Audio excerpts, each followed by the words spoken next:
그 전체적인 총평을 좀 난이도 자체에서는 평상시에 나오던 출제 빈도하고 좀 차이가 있어서 어려움이 있었을 회차 같아요. 1교시, 2교시는 그나마 나은데 3교시, 4교시가 좀 어려움이 있었을 것 같습니다. 좀 하나씩 보면서 어떻게 공략하고 어떤 관점에서 봐야 될지 그런 것들을 한번 보도록 하고요. 전반적으로 보면은 제가 그 예전하고 틀려진 게 이게 전기 안전 쪽 분야가 이제 출제 빈도가 좀 많이 늘었습니다.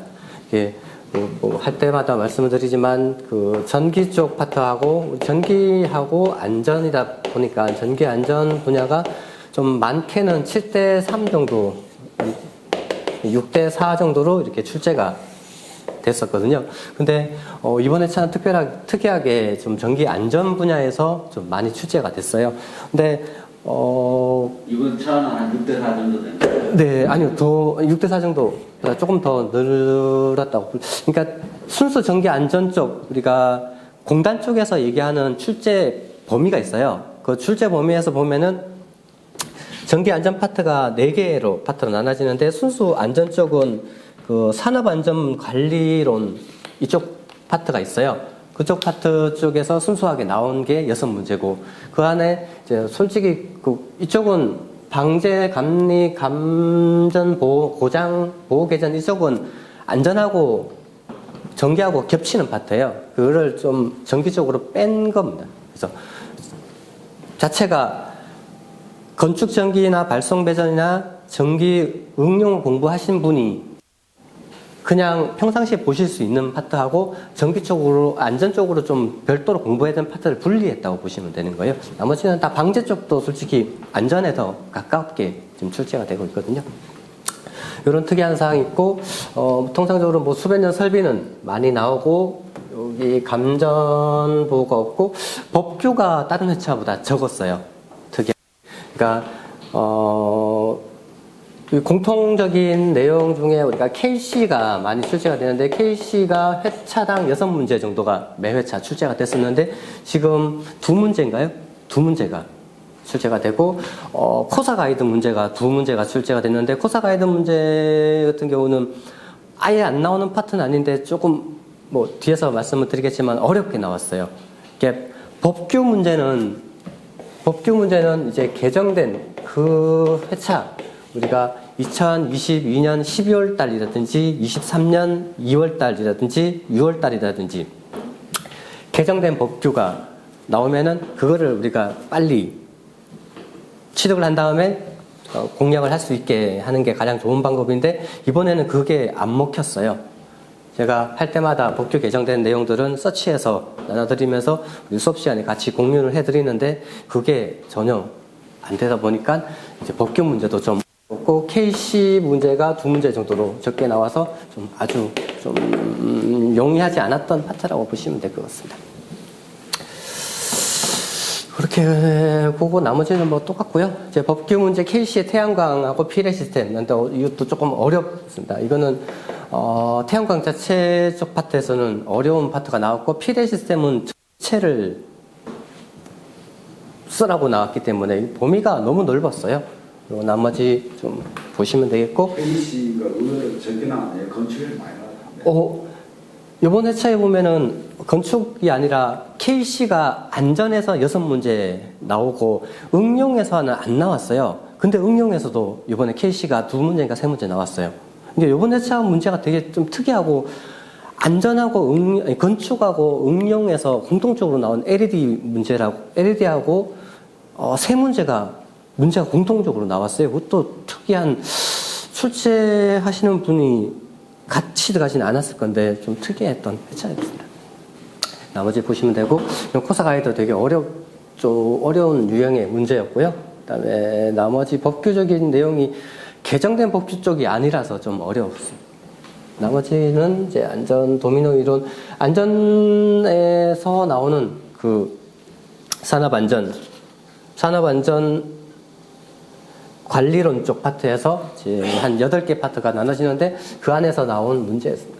근데 건축이나 응용을 발송해 하셨던 분들은 좀 어려움을 느끼시겠지만 이 무제나 도미노 이론이나 휴먼 심리학, 메슬로우 5단계라든지 뭐 이런 내용들은 이제 원래 기본 문제예요. 예, 안전에서는 기본 문제로 다루는 문제이기 때문에 이거를 소홀히 하신 분은 좀 어려움을 느끼셨을 겁니다. 그렇지 않은 분은 잘 쓰셨을 거고 나머지는 또 세 번째로 이제 특이한 내용이 우리 안전은 전기 설비가 있고 그 설비가 안전적으로 동작을 하기 위해서 관리를 한다든지 보수를 한다든지 그런 위주가 안전에 대한 관점이기 때문에 설계하고는 좀 특이한 게 관점이 상이한데 건축 전기 설비 문제 중에서 뭐 기초 부분이야 뭐 전기 쪽의 내용을 알아야 되는데 어쩔 수 없다 치더라도 뭐 설계, 계획, 용량 산정 이런 문제가 좀 많이 나왔어요. 되게 특이한 회차라고 보실 수가 있습니다.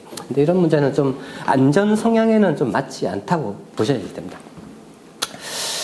그리고 나머지는 똑같고 VLF 이거는 제가 케이블 열화 진단 사선 활선할 때 이제 VLF 하셔야 된다고 자료 드리면서 했던 내용들 이건 언젠가는 나온다고 말씀드렸던 파트고 나머지 고장 그다음에 고전파, 전자파, 방폭, 방제 쪽 관련된 이런 내용들이 전반적으로 이제 여기는 이제 특이한 사항 없이 그냥 쭉 나온 파트라고 보시면 그리고 전동기 그러니까 부하 설비 중에서도 이제 전동기하고 조명이 빠지는데 전동기 파트의 보호 방식에 대해서 좀 나와서 조금 출제 범위에 좀 맞지 않는 내용이 될 수 있다고는 보는데 그래서 예전에 전기 그 안전 면접 보시는 분이 한번 떨어지셨는데 그분이 자기한테 전동기하고 조명 파트를 너무 많이 물어봤다는 거예요. 그래서 그 공단에다가 전화를 했답니다.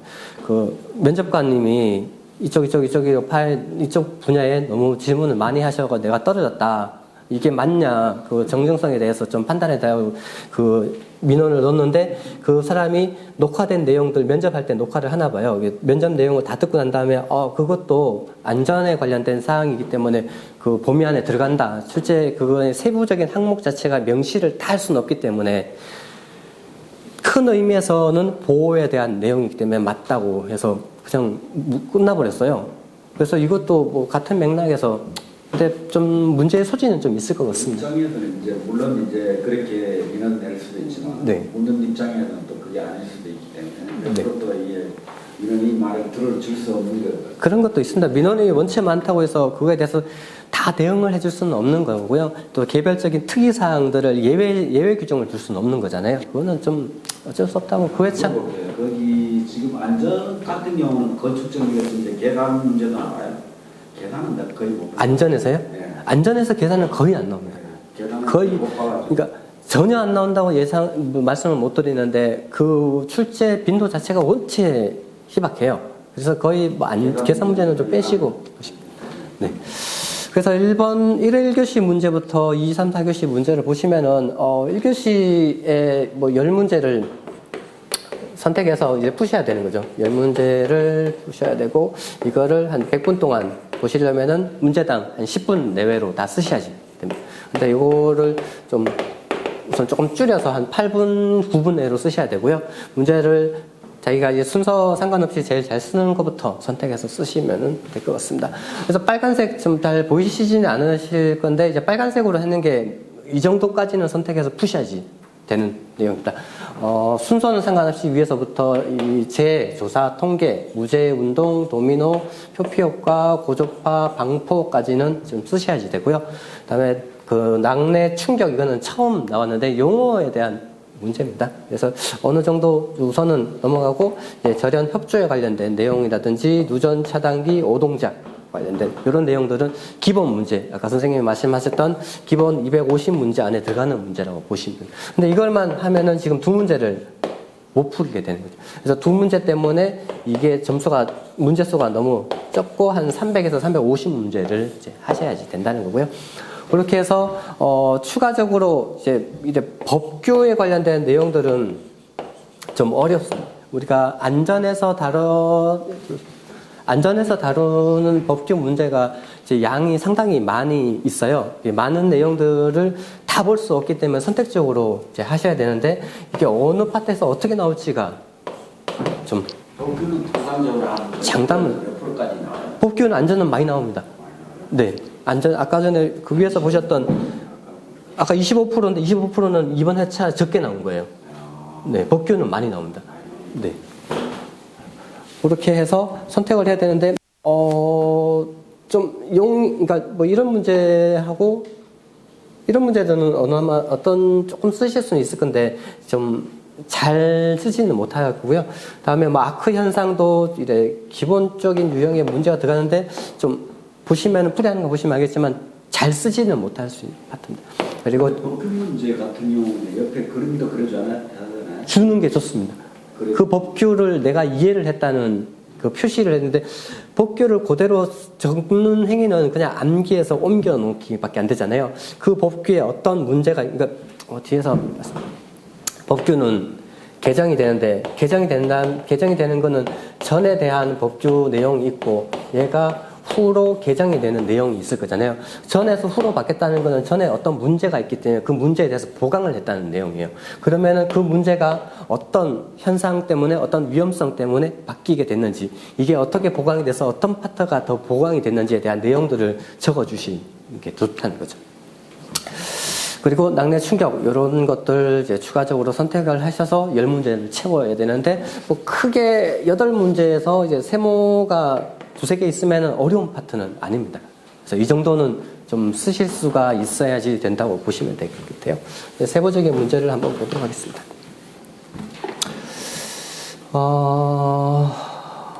1교시 1번 문제를 보시면은 기본적인 내용입니다. 제 통계에 관련된 내용으로 연천인율, 도수율, 강도율에 관련된 사항을 쓰라고 나왔고요. 뭐 안전 쪽에 보통 우리가 한 3년에서 4년을 봐요. 순수하게 안전만 공부해서 이래 합격하시는 분은 한 3년에서 4년 정도의 기간 내에 보통 합격을 하시고, 자기가 이제 조금 공부를 암기하고 이해하고 뭐 정리해서 계속 시험을 보시는 분 아니면은 그 기간이 조금 더 늘어나실 수 있는데 그 3년 이상, 2년 이상 하시는 분들은 안전만 2년 하시는 분들은 이 내용들을 다 아시는 내용입니다. 이거 면접 때도 자주 물어보는 내용이고 아주 기초적인 예전부터 그 다루는 아주 기초적인 문제라고 보시면 되겠습니다. 연천인율 사고에 대한 내용들이 제 통계를 낼 때 사고에 대한 피해를 얼마만큼 되는지를 보는 내용이고요. 연천인율은 그 문제가 보시면은 세부 항목으로 이렇게 나오는 문제들 이제 문제 유형이 두 가지가 있는데 뭐 다음 사항에 대해서 설명하시고 1번, 2번, 3번 이런 문제는 개요하고 그 결론은 쓰실 필요 없어요.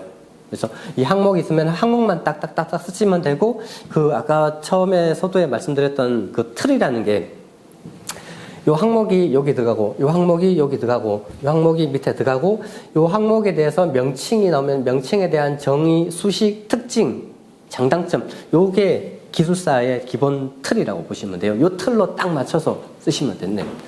그래서 연천일률, 1년에 1000명의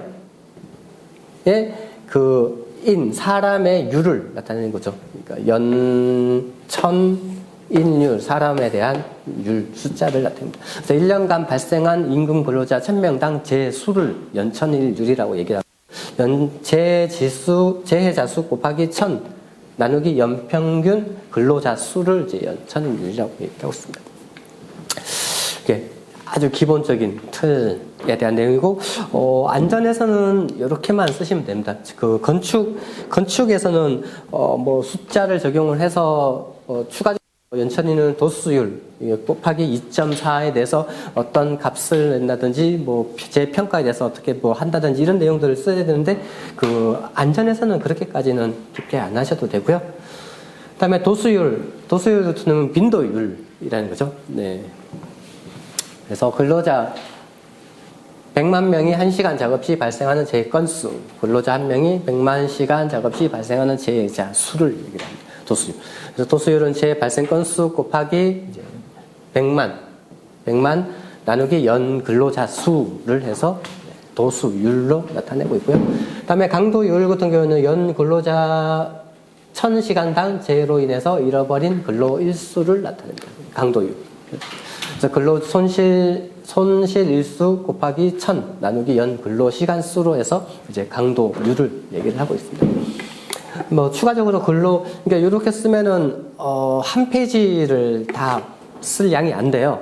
쓸 양이 안 되기 때문에 근로 손실에 관련된 내용에서 근로 손실 등급별로 장애 등급별로 이렇게 나눈 이런 내용들을 좀 추가적으로 넣어주시면 좋을 것 같습니다.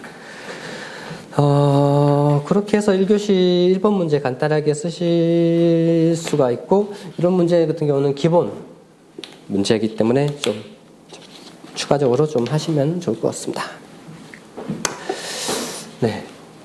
2번 문제 산업재해 예방을 위해서 무죄운동 목적 3대 원칙, 그 다음에 3가지 요소 부분을, 그리고 보면은, 제가 항상 제 풀이할 때 보면은 문제 밑에다가 이게 몇 회차에 나왔는지 그런 것들을 적어 놨습니다. 보시면은, 이번에 131회 때 나온 이 문제, 1번 문제가 116회 때 3교시 1번에 나왔고, 아주 전에 그러니까 제가 90회 이전 거는 이제 서치를 안 해요.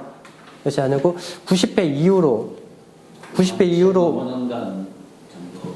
네. 5년간. 예. 한 그 정도의 그 사이클을 반복해서 이렇게 나온다고 이렇게 보실 수가 있을 것 같습니다. 그리고 2번 문제 같은 경우는 이제 산업재해 예방인데, 이제 요 문제가 그대로 나오진 않았고요. 그 3대 원칙, 요런 것들이 123회 때 1교시 1번에 출제가 됐던 거죠. 근데 보시면은, 여기는 세부 항목 1번, 2번, 3번에 대한 항목을 안 나왔기 때문에 이제 개요 부분하고 소견에 대한 내용들을 이제 써주시는 거죠. 그때 개요에 쓸 내용들이, 좀, 개요 부분에서는 이런 내용들을 쓰시면 좋아요. 개요 부분에 이제 여기서 얘기하는 정의 부분.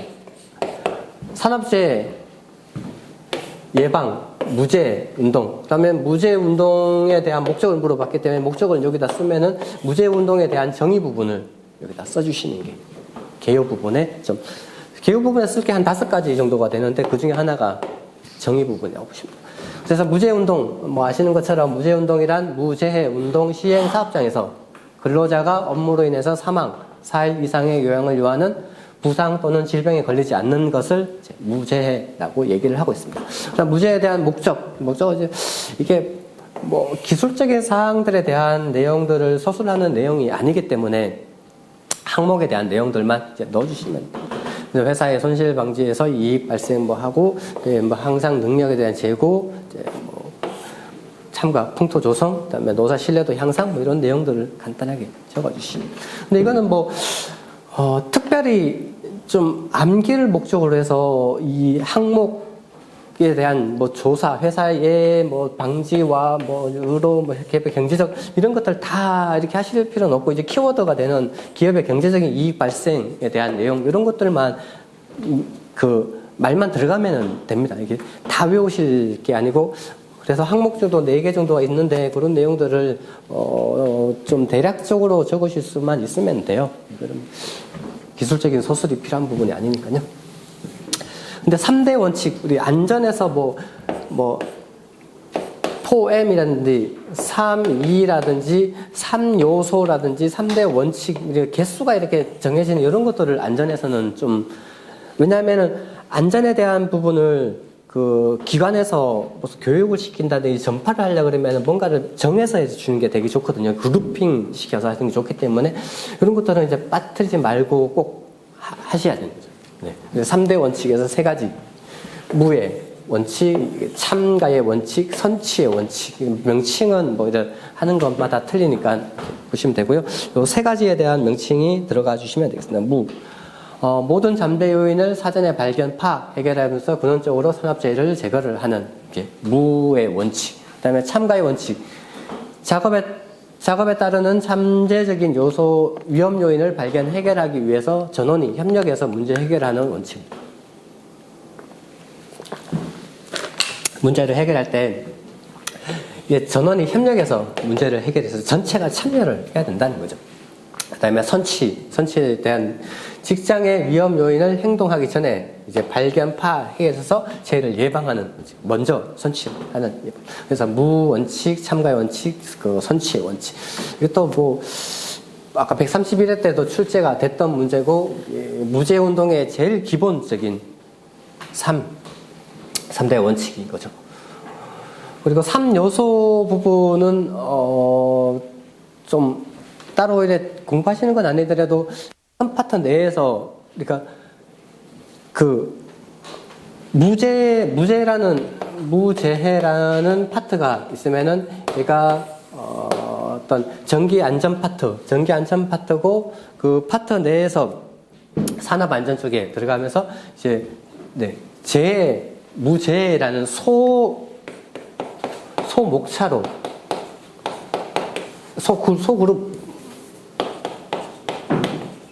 소그룹으로 정리가 된다는 거죠. 이제 큰 분류를, 세 가지로 분류를 하는데, 그 분류가 나왔을 때 여기에 대한 부분으로 그 뭐 정의라든지 3요소라든지 3대 원칙이라든지, 그 다음에 그 무죄의 실천의 그 팀 미팅 선취 기법, 문제 해결 기법, 이런 실천에 대한 요소라든지, 뭐 이런 내용들을 추가적으로 이제 정리를 하셔야지 돼요. 할 때마다 123회 때 3대 원칙 나와서 3대 원칙만 하고 끝나시는 게 아니라 그 옆에 있는 문제까지 해놓으시지만, 그 다음 회차에 어떤 문제가 나왔을 때 우리가 풀 수가 있는 거죠. 그래서 이 3요소도 조금 같이 보셨어야지 되는 거고요. 3요소 직장의 자율활동에 대한 활성화, 라인화의 철저, 그다음에 최고 경영자의 안전 경영 철학, 뭐 이런 것들이 내용들로 좀 추가를 해주시면 좋을 것 같습니다. 이것도 무죄 운동에서 기본적인 사항이 되는 내용이고요. 이것이 3번 같은 경우도 재해 발생 메커니즘에서 하인리 도미노 이론과 버드의 신도미노 이론에 대해서 이건 한 120회 1교시 3번에 나왔던 문제입니다. 이게 다 기출 문제가 반복적으로 나오는 거죠. 그래서 새로운 문제가 아니라 기출 문제고, 뭐 도미노 이론은 뭐 그 전기 안전 쪽에서 뭐 6개월 1년 공부하신 분도 다 아시는 내용입니다. 내가 아는 것처럼 도미노 골패를 세워놓고 그 골패가 하나가 넘어지면은 세계에서 최종적으로 사고가 나서 재해가 일어난다는 이론이 도미노 이론이고, 연쇄적으로 골패가 연쇄적으로 넘어져서 재해가 발생한다는 게 핵심적인 내용. 이런 말들이 이제 들어가 주시면 되겠습니다. 그래서 두 명 하인리하고 버드의 이론이 두 가지가 나와 있고, 그게 5개 중에 읽어보시면은 쭉 나오고, 하인리 같은 경우는 3단계에서 불안전한 행동하고 불안전한 상태가 직접적인 원인으로 나와서 사고가 일어나서 재해까지 된다는 내용이 하인리의 도미노 이론이고요. 그때 이 3단계에 있는 불안전한 행동하고 불안전한 상태에 대한 직접 원인을 제거를 하면은 이제 사고가 일어나지 않는다는 이론. 근데 버드의 신도미노 이론 같은 경우는 그렇지 않고 2단계 기본 원인하고 개인적인 요소, 과학 관련된 요소, 요거를 직접적인 원인으로 보고 그로 인해서 사고나 상해가 도달을 한다는 내용이 핵심적인 내용입니다. 그래서 그 표로 해서 좀 문제에서 두 가지 A와 B에 대한 사항 항목으로, A 항목과 B 항목으로 나온 내용들이 있으면은 비교 대상들을 표로 이제 정리를 하시는 게 가장 좋으신 방법입니다. 그래서 핵심적인 내용이 이겁니다. 네. 여기 해서 기본 원인 4M, 4M에 대한 제 원인을 제거를 하고, 불안전한 행동과 불안전 상태의 오히려 제거를 하는 게 이제 핵심적인 사항이고, 나머지는 사고를 예방을 한다는 내용이죠. 예방을 하는 내용이 되겠습니다. 그래서 연쇄 과정을 막을 수 있는 이제 이론적인 내용들을 얘기를 하고 있고, 뭐 이것도 거의 뭐 기본 문제 그렇게 보시면 되겠고요.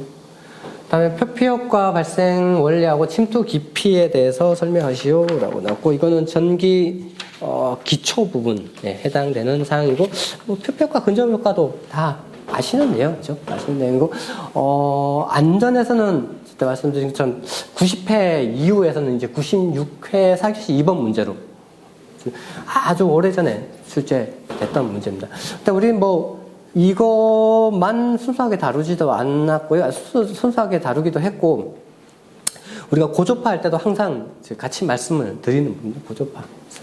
그렇게 해서 좀 많이 보셨었고요. 표표효과 아시는 것처럼 직류 도체는 이제 도체 내부에, 오타를 계속 있네요. 도체 내부에 균등하게 전류가 흐르는데, 이제 주파수를 가진 교류는 이제 표피 쪽으로 흐른다는 거죠. 표피 쪽으로 집중해서 흐르는 현상을 이제 표피 효과라고 얘기를 합니다. 정의, 개요 부분에 정의 간단하게 적어주시고, 표피 효과의 발생 원리를 시작해서 원리 부분, 내용들. 도체 전류가 흐르면은 교본 자석위에서 엽기전력으로 전류 밀도가 도체 내부에 들어갈수록 작아지고 위상각도 늦어지는 L. 리액탄스 성분 때문에 자석에 대한 부분. 그래서 교본 자석에 의해서 엽기전력으로 전류 밀도에 대한 차이가 발생한다는 거예요. 그래서 발생 원리 보면 도체 전류가 흐르게 되고, 그때 교본하는 자석이 오론나사 법칙으로 발생합니다. 근데 여기는 뭐 단선으로 나타냈지만 뭐 연선으로 할 수도 있고요. 뭐 여러 가지 뭐 표현하는 거는 이제 개변적으로 쓰시면. 근데 단선으로 표현하시는 게 밑에 있는 그림처럼 표현하기가 좋아서 하는 거고요. 여기 전류가 이렇게 쭉 흐르면은 여기서 이제 자석이 쭉 발생을 한다는 거죠. 이 발생하는 것들로 인해서 이제 자석의 세교로 인해서 전류의 엽기전력이 발생하면서 전류의 흐름을 어렵게 만들어서 표피축으로 흐르는 내용 되겠습니다. 그런 내용으로 쭉 쓰시고, 마지막으로 이제 고조파에 대한 내용들을 좀 적어 주셔야 돼요. 왜냐하면 여기 침투 깊이에 대해서 두 가지를 물어봤는데, 침투 깊이하고도 이제 연관성이 있는 내용이죠. 주파수가 올라갈수록 더욱 심해지게 되는 거고, 전류는 도체 표면에 집중되어서 흐르는 현상이에요. 침투 깊이 부분은 도체 표면에서 전류 밀도의 분포가 불균일하게 일어난다는 거죠. 그래서 표피 쪽으로만 흐르게 되는데, 그게 얼마만큼 깊이로 침투를 할 수 있는지에 대한 내용이 이제 침투 깊이입니다. 침투 깊이에 대한 정의 또 써주시고, 이제 수식 파이, F, 뮤, 시그마 해서 그 투자율하고 도전율에 대한 주파수에 대한 내용이 침투 깊이하고 반비례적인 관계라는 거죠. 그래서 주파수가 올라갈수록 침투 깊이는 낮아지고 더 표피적으로 흐를 수밖에 없고, 그러면은 이제 우리 S는 K분의 루트 T의 IG로 해서 도체 굵기를 산정을 하고 있는데, 이 K 계수가 그래서 온도나 이런 특성 계산된 값이 되는데, 요 면적 자체가 적어진다는 거죠. 이게 여기 도체에 흘려줄 수 있는 고장 전류가 흘렀을 때, 큰 전류가 흘렀을 때 그 차단 시간에 대한 계수로 나타나는데, 요 내용에서 그 도체가 설계가 될 때 흐를 수 있는 양이 있는데, 그 양 자체가 지금 적어진다는 거죠. 주파수가 올라가고. 그런 관계를 좀 설명을 해주시면 더 좋습니다. 그렇기 때문에 고조파에 대한 내용들을 언급을 해주시면 되는 내용이고요.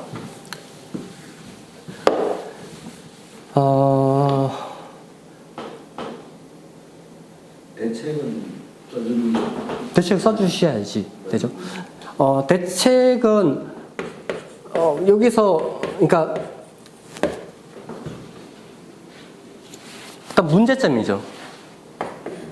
표피 효과에 대해서 문제점이 발생을 했으니까 그에 대한 내용들의 발생 원리라든지 그런 것들은 쭉 적어주시면은 대책 부분을 좀 추가를 해주시면은 좋은데, 여기서는 딱히 발생 원리하고 침투 깊이만 물어봤기 때문에 꼭 넣어서 둘 필요는 없는데, 그런 부분을 그 소견에 넣어주신다든지 아니면은 대책 부분을 항목에 넣어주셔도 크게 상관없습니다. 그래서 주파수, 전선 단면적, 도전율, 투자율이 클수록 증가하고 온도에서 반비례하기 때문에 그에 대해서 뭐 주파수를 낮춰준다든지 단면적을 좀 더 크게 한다든지 도전율, 투자율 이런 것들을 이제 온도, 냉각에 대한 내용들을 대책을 세워줄 수 있는 거죠. 그래서 고조파 부분 내용들 좀 추가를 해주시면 좋을 것 같습니다. 그래서 점수가 보시면은 기본적인 사항의 기본만 쓰면은 이제 6점대가 안 나오죠. 조금 더 낮게 나오는데, 이런 것들을 추가적으로 쓰시면은 조금 더 좋은 점수가 나올 수 있는 거고요.